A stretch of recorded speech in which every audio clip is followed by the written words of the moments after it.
लोगों के घरों में बर्तन बाजे और तुम्हारा पेट पाला। उसके बाल सफेद हो गए, उसकी आंखों का नूर चला गया, उसकी कान की समाधि चली गई, उसको शुगर लगा तेरी वजह से, उसको ब्लड प्रेशर हुआ तेरी वजह से, उसको कैंसर लगा तेरी वजह से, उसका जीना हराम हो गया। एक माँ, आज एक माँ ओल्ड होम में मर गई है एक बेटे के हाथों। जी अस्सलाम वालेकुम। वालेकुम सलाम। जी मेरे भाई कहाँ से बात कर रहे हैं, क्या नाम है आपका? मैं शफीक बात कर रहा हूँ कराची से। जी शफीक भाई कैसे हैं आप, ठीक हैं?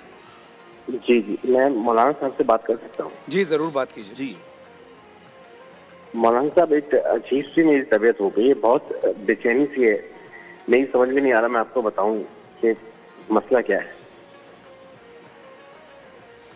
हेलो जी, जी आप बताएंगे भाई तो इंशाल्लाह मौलाना साहब को वजीफा बता। मैं आपको, मैं असल में वो मेरी जो बीवी है, मेरी बीवी और माँ की आपस में लड़ाई रहती थी हमेशा, तो मैंने उसके कहने पे ना अपनी माँ को ओल्ड हाउस भेज दिया। अब मैं चाहता हूँ कि मैं उससे माफी मांगू, लेकिन ऐसा हो नहीं रहा। आपने अपनी वालदा को ओल्ड होम भेज दिया है? तो मैं उससे माफी मांगू लेकिन अब हो नहीं रहा। मतलब वो माफी, वालदा माफी नहीं दे रही या क्या? वालदा मर गई है मेरी। अल्लाह, इन्ना लिल्लाहि व इन्ना इलैहि राजिऊन।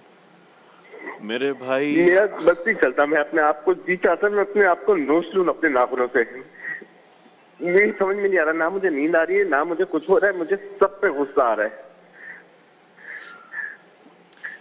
ये इतना अचानक का मुझे समझ में नहीं आ रहा, मैं करूं क्या? मैं माँ से माफी मांगू, मैं किससे माफी मांगू, मैं कैसे माफी मांगू? मैं अपनी बीवी से बात नहीं करता, मैं अपने बच्चों को प्यार नहीं करता।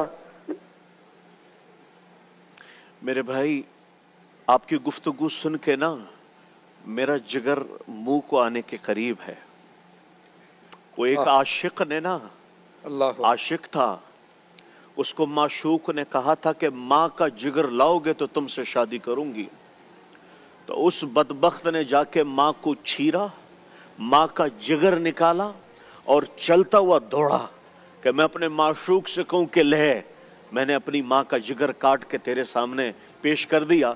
तो वो भागने लगा, जब वो भागने लगा तो वो कहीं ठोकर लगी तो वो गिर गया।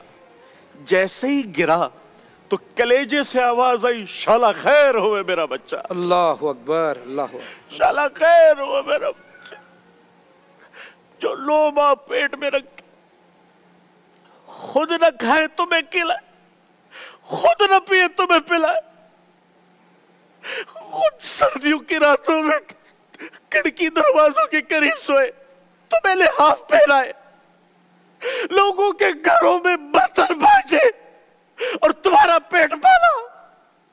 उसके बाल सफेद हो गए, उसकी आंखों का नूर चला गया, उसकी कान की समाधि चली गई, उसको शुगर लगा तेरी वजह से, उसको ब्लड प्रेशर हुआ तेरी वजह से, उसको कैंसर लगा तेरी वजह से, उसका जीना हराम हो गया।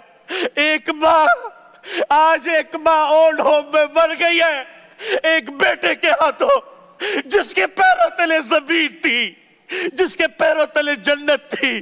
तुमने उसी माँ का जनाजा निकाल दिया। तुम इस कायनात के कातिल हो, तुम इस कायनात के खूनी हो, जिसने तुम्हारे जैसे दरिंदे को जिंदगी दी, तुम्हारे जैसे दरिंदे को वजूद बख्शा। फरहान भाई, इस माशरे पे कयामत क्यों नहीं आएगी जहां माँ जैसी ममता को लोगों ने ओल्ड होम में बिठाया हुआ है?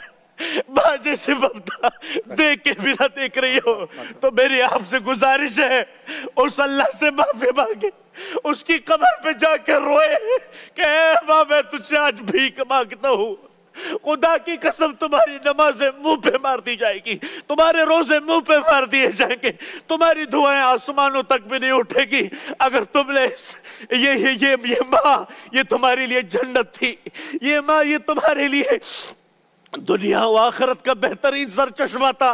लेकिन याद रखना, मैं थोड़ा जज्बाती इसलिए नहीं हुआ, हमारी माँ तो गुजर गई, हमें तो दुआएं देने वाला भी कोई, लेकिन जिसके पास नहीं है उससे जाके पूछो, उससे जाके पूछो उस पे क्या बीतती है। अरे बीवी अपनी जगह पर मुकद्दम है, माँ मुकद्दस है, माँ मुकद्दस है। उसके वमा तकल्लहुमा ओफ भी नहीं करना। वो बिर्रहुमा कमा रब्बयानी सगीरा। कैसे तुम्हें नहलाया, कैसे तुम्हें खिलाया, नवाले बना बना के तुम्हें खिलाए, तुम्हारी उंगली पकड़ के तुम्हें चलना सिखाया, तुम्हें कभी लड्डू कहा, कभी अपनी आंखों का तारा कहा, कभी अपने दिल और जिगर का चैन कहा। तुमने उसके साथ क्या किया, तुमने उसके साथ क्या खुदारा। यदि आवाज जहां तक भी जाए अपनी माँ की कदर कर ले, जब तक के उस पे बट्टी ना पड़े अपने माँ की कदर करें। अगर हमने अपनी माँ की कदर नहीं की, याद रखना आपसे पूछा गया कयामत कब आएगी, कहा जब माँ बाप का गिरबान पकड़ ले औलाद तो कयामत आ गई, आ गई ये कयामत। कौन सी निशानी है जो पूरी नहीं हुई? माँ बाप। माँ तो माँ होती है, जानवर भी अपने माँ से मोहब्बत करता है, हम तो इंसान है। फरहान भाई, किस तरह से मैं समझ सकता हूँ हम कहाँ जा रहे हैं, किधर गए, बस क्या कैफियत हमारी बनी। माँ फरहान भाई, माँ जैसी हस्ती। और एक साहिल कह रहा है ओल्ड होम में छोड़ा और वो वहीं मर गई। बहैसियत में और आप एक बेटे के ऊपर सोचें, क्या उसको कब्र में क्या उसकी कब्र की कैफियत क्या होगी। बात यह है कि जो शफीक साहब ने कॉल की, काम तो शफीक साहब आपने एक ऐसा किया है कि जिसकी तलाफी तो नहीं, लेकिन अल्लाह तो माफ़ नहीं कर सकता। लेकिन हाँ, जहाँ हुकूकुल इबाद की बात है तो अल्लाह ये इरशाद फरमाता है कि तुमने अगर मेरी हक तलफी की तो मैं तो माफ़ कर दूंगा, लेकिन अगर किसी मखलूक की हक तलफी की तो जब तक वो माफ़ ना करे मैं माफ़ नहीं करूँगा। लेकिन बहरहाल आपको इस बात का पछतावा है, ये भी एक बड़ी बात है। लेकिन मैं आपको मतलब जो आप कह रहे हैं ना कि मैं अपने आप को मार लूँ और काट लूँ, ख़ुदकुशी जो है ना वो हराम है। आप एक और गलत काम करेंगे तो आप कोशिश ये करें कि अल्लाह की बारगाह में ये दुआ करें कि ऐ अल्लाह तू हर चीज़ पर कादिर है, मैं इस चीज़ पर नादिम हूँ, मेरी आवाज़ को मेरी माँ की रूह तक पहुँचा दे। और मैं यकीन के साथ कह रहा हूँ, माँ एक ऐसी हस्ती है कि वो फौरन मोम हो जाती है। अगर आपने अपनी माँ के साथ ये किया कि उसको ओल्ड हाउस में भेज दिया और आपकी माँ अब दुनिया में नहीं माफ़ी मांगने के लिए, तो अल्लाह की बारगाह में ये दुआ करते रहें, ऐ अल्लाह मेरी सदा को मेरी माँ की रूह तक पहुँचा दे। और मेरा ये यकीन है कि इंशाअल्लाह आपकी वालदा की रूह आपको माफ़ कर देगी, अगर आप सिद्क़े दिल से अमल करेंगे और आने वाली नस्ल तक ये तलकीन करेंगे। लेकिन जो लोग टेलीविज़न देख रहे हैं, जिनकी माएँ ज़िंदा हैं, अल्लाह का शुक्र अदा करें कि माँ बाप जैसी नेमत फिर नहीं आएगी। अपनी माँ बाप की कद्र करें। एक मुख्तसर से वक्फे के बाद आते हैं, देखते रहिए प्यारा रंग।